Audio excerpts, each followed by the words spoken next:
আজকের ক্লাসটি হচ্ছে আমাদের ইমেল মার্কেটিং কোর্সের দ্বিতীয় ক্লাস। আপনারা যদি গত ভিডিওটি না দেখে থাকেন, অর্থাৎ 1 নম্বর ক্লাসটি না দেখে থাকেন, এই ভিডিও ডেসক্রিপশন বক্সে 1 নম্বর ক্লাসের লিঙ্ক দেওয়া আছে এবং ফুল কোর্সের লিঙ্ক দেওয়া থাকবে। আপনারা ফুল কোর্সটি দেখে নিতে পারেন। তো আজকের ভিডিও শুরু করা যাক। ইমেল মার্কেটিং আইন কি? মার্কেটিং আইন সাধারণত একটি স্পাম বিরোধী আইন, যেটিকে কোনো স্পাম বা কোনো ধরনের হ্যাকার যাতে আমাদেরকে বিভিন্ন ধরনের ইমেল না পাঠাতে পারে, এটা রোধ করার জন্য একটি আইন প্রস্তুত করা হয়েছে। সেটিকে সাধারণত বলা হয় ইমেল মার্কেটিং আইন। এর জন্য আমাদেরকে কিছু নিয়ম কানুন ফলো করতে হবে। আমরা যদি ইমেল মার্কেটিং করতে চাই, আমাদেরকে এই বেসিক কিছু নিয়ম ফলো করতে হবে এবং এর সাথে সাথে আরো কিছু নিয়ম আছে। আমি যদি একটু ক্রোম ব্রাউজারে চলে যাই, তাহলে আপনাদেরকে এই নিয়মগুলো ভালো মতো দেখাতে পারবো। এখানে ক্যান স্প্যাম অ্যাক্ট সম্পর্কে আপনাদেরকে কিছু কথা বলবো।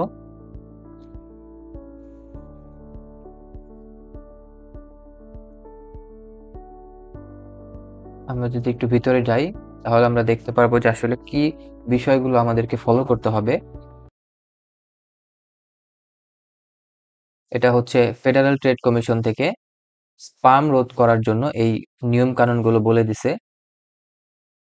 আমি একটা প্রমোশনাল ইমেল আপনাদেরকে ওপেন করে দেখাবো এই বিষয়গুলোর সাথে ওই ইমেলটা ম্যাচ করে কিনা। তো আমি একটু জিমেলে চলে যাচ্ছি, যাতে করে আপনারা রিলেট করতে পারেন যে আসলেই একটা ইমেল করতে হলে আমাদেরকে কি কি বিষয়গুলো ফলো করতে হবে।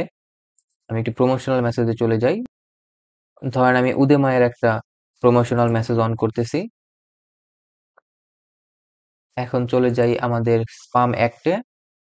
তো প্রথম যে বিষয়টা হচ্ছে, সেটা হচ্ছে don't use false or misleading header information your form to reply to and routing information including the originating domain name or email address।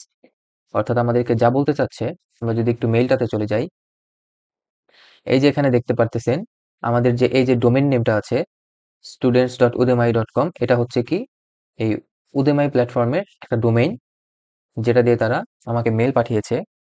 তো এখানে তারা বলতে চাচ্ছে যে আসলে এই যে উদেমাই, এটা তাদের ব্র্যান্ডের নাম এবং তাদের ডোমেইনের সাথে তাদের মিল আছে। অর্থাৎ আমার এই একটা এটাই বলতে চাচ্ছে যে আমার ডোমেইনের সাথে যেন আমার ব্র্যান্ড অথবা আমার কোম্পানির নামটা ম্যাচ করে। তো দ্বিতীয়ত কি বলতেছে, don't use deceptive subject line, the subject line must accurately reflect the content of the message. অর্থাৎ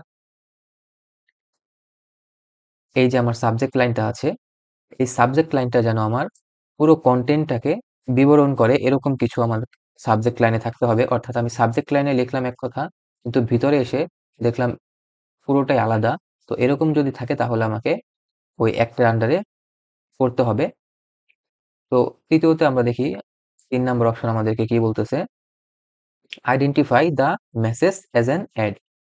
অর্থাৎ এটা যে পাবে, অর্থাৎ যে এই ইমেলের সাবস্ক্রাইবার হবে, সে যেন এই মেসেজটুকু পড়লেই বুঝতে পারে যে এটা মূলত একটা অ্যাড বা এরকম রিলেটেড বিজ্ঞাপন রিলেটেড কোনো কথা এই কোম্পানি আমাকে জানাতে চাচ্ছে। তারপরে যদি আমরা একটু 4 নাম্বারটা দেখি, টেল রিসিপিয়েন্টস হোয়ার ইউ আর লোকেটেড। অর্থাৎ যে আমার এই মেইলটা পাবে, তাকে আমার সম্পূর্ণ অ্যাড্রেসটা বলে দিতে হবে। আমার কোম্পানির অ্যাড্রেস কোথায় আছে সেটা আমাকে জানাতে হবে। এই মেসেজটা একটু শর্ট আকারে আছে। আমি যদি ফুল মেসেজটি দেখি, তাহলে আমি দেখতে পারবো যে তারা তাদের যেই অ্যাড্রেস সেটা দিয়েছে। এই যে দেখতে পাচ্ছেন, Harrison street, 3rd floor, San Francisco, CA. অর্থাৎ তারা কিন্তু তাদের অ্যাড্রেসটা এখানে দিয়ে দিছে। অর্থাৎ তাদের এই যে আইনটা, এটা তারা মেনেছে। এরপরে যদি আমরা একটু তার পরেরটা দেখতে পাই, অর্থাৎ 5 নাম্বারটা যদি আমরা একটু ফলো করি, তাহলে কি দেখতে পাচ্ছি আমরা, tell recipients how to opt out of receiving future marketing emails from you. অর্থাৎ আমার রিসিপিয়েন্টকে বলে দিতে হবে তারা কিভাবে আমার এই মেসেজ যাতে না পায় সেটা, এবং আনসাবস্ক্রাইব বাটন তাদেরকে দিয়ে দিতে হবে। যেমন আমি একটু আবার একটু ইন্টার মেসেজটা দেখি, এই যে দেখতে পাচ্ছেন উদয়মাই কি করেছে, এখানে আনসাবস্ক্রাইব করার জন্য একটা বাটন দিয়ে দিয়েছে। অর্থাৎ ফিউচার কোনো প্রমোশনাল মেইল যদি তাদের কাছ থেকে আপনি না পেতে চান, তাহলে আপনার এই আনসাবস্ক্রাইব বাটনটা এখানে অ্যাড করতে হবে। আদারওয়াইজ আপনাকে কিন্তু জরিমানা গুনতে হবে। তারপরে কি বলতেছে 6 নম্বরে, remember that subscribers and members can opt out of marketing emails two.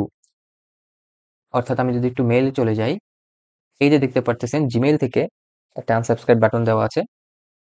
তো আমার যে সাবস্ক্রাইবার আছে তারা যে কোনো সময় চাইলে এটা আনসাবস্ক্রাইব করে দিতে পারে।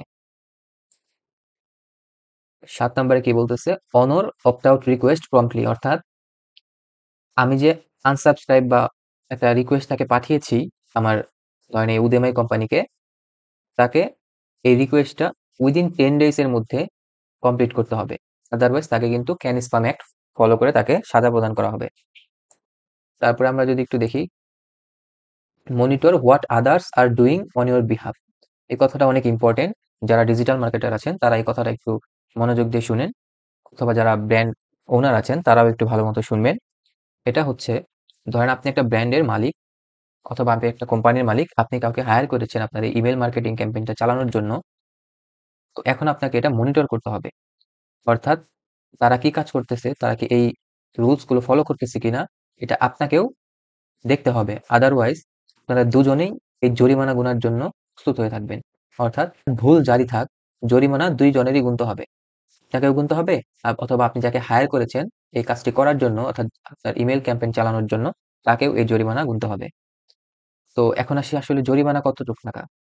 এখানে দেখতে পাচ্ছেন, each separate email in violation of the Can Spam Act is subject to penalties of up to $51,744। আপনি বুঝতে পারতেছেন এটা আপনার জন্য এবং একটা বাংলাদেশের জন্য কত বড় বিশাল অ্যামাউন্ট। তো আপনি যদি এই এত বিশাল অ্যামাউন্টের টাকা গুনতে না চান, এই জরিমানা যদি আপনি না গ্রহণ করতে চান, তাহলে আপনাকে এই রুলস গুলো ফলো করে একটা ইমেল মার্কেটিং এর ক্যাম্পেইন চালাতে হবে। তো আশা করি আপনি এগুলো অনেক ভালো মতো বুঝতে পেরেছেন। তো এই রিলেটেড যদি কোনো কোয়েশ্চেন থাকে আপনি আমার কমেন্ট বক্সে করতে পারেন। পরবর্তী ভিডিও দেখার জন্য আমার চ্যানেলটিকে সাবস্ক্রাইব করে দিবেন এবং বেল বাটন অন করে রাখবেন।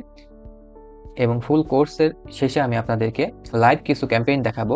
তো ফুল কোর্স পর্যন্ত আপনারা দেখবেন আমি আশা করতেছি। তো ধন্যবাদ সবাইকে।